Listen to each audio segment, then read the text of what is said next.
1.5 kilo chicken নিয়ে নিয়েছি বড় বড় পিস করে। আমি এবার দিয়ে দেব আদা রসুন পেস্ট বড় চামচের 1 চামচ, গোলমরিচ গুঁড়ো 1 চামচ, ঝাল লঙ্কার গুঁড়ো 1/2 চামচ, কাশ্মীরি রেড চিলি পাউডার 1 চামচ নিয়ে নেব, 1/2 চামচ হলুদ গুঁড়ো, 1/2 চামচ গরম মশলা গুঁড়ো, 1 চামচ লবণ, 1 চামচ ভিনিগার দিয়ে দেব, 2 চামচ সরষের তেল দিয়ে দেব। ভালোভাবে হাত দিয়ে মেখে নেব। মেখে 10 মিনিটের জন্য আমি রেস্টে রাখবো।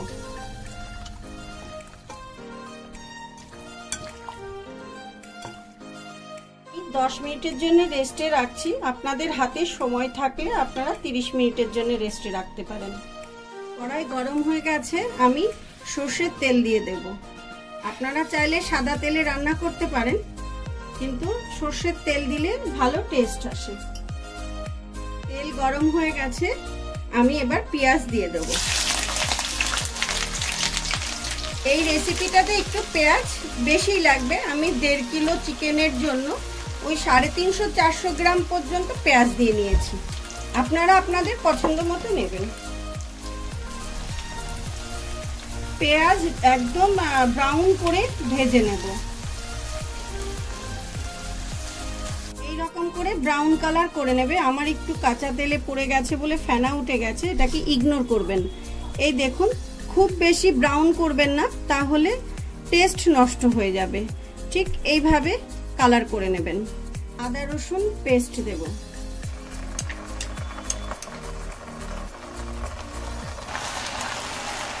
আদা রসুনের কাঁচা গন্ধ না যাওয়া অবধি একটু ভেজে নেব। 2-3 মিনিট ভাজলেই হয়ে যাবে। আমার রসুন ভাজা হয়ে গেছে, আমি এবার পরিমাণ মতো নুন দিয়ে দেব, জিরে গুঁড়ো, কাশ্মীরি রেড চিলি পাউডার, লঙ্কা গুঁড়ো, কিছু কাঁচা লঙ্কা কুচি, মিলিয়ে নেব। টমেটো পেস্ট দিয়ে দেবো। আমি 3টে টমেটো এখানে নিয়েছিলাম, সেটা পেস্ট করে রেখেছি।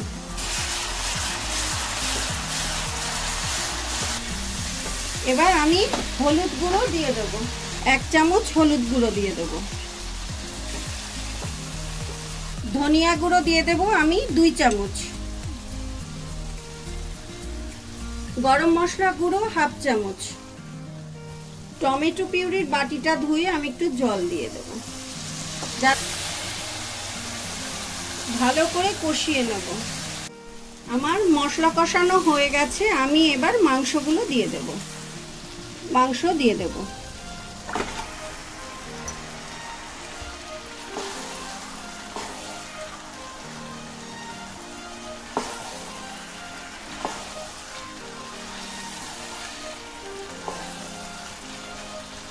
আমি এটুকুই জল ইউজ করব, আমার আর জল লাগবে না চিকেনে, পুরো চিকেনটা সিদ্ধ হতে।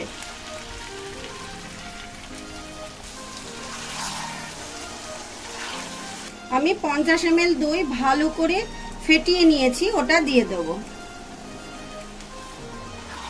মিলিয়ে নেব।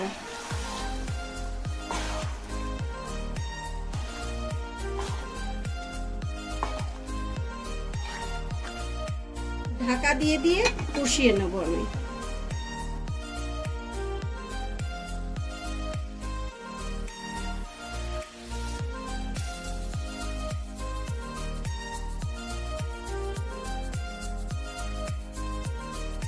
ভিডিওটি যদি ভালো লাগে তাহলে লাইক করবেন, শেয়ার করবেন এবং আমার চ্যানেলটিকে সাবস্ক্রাইব করবেন।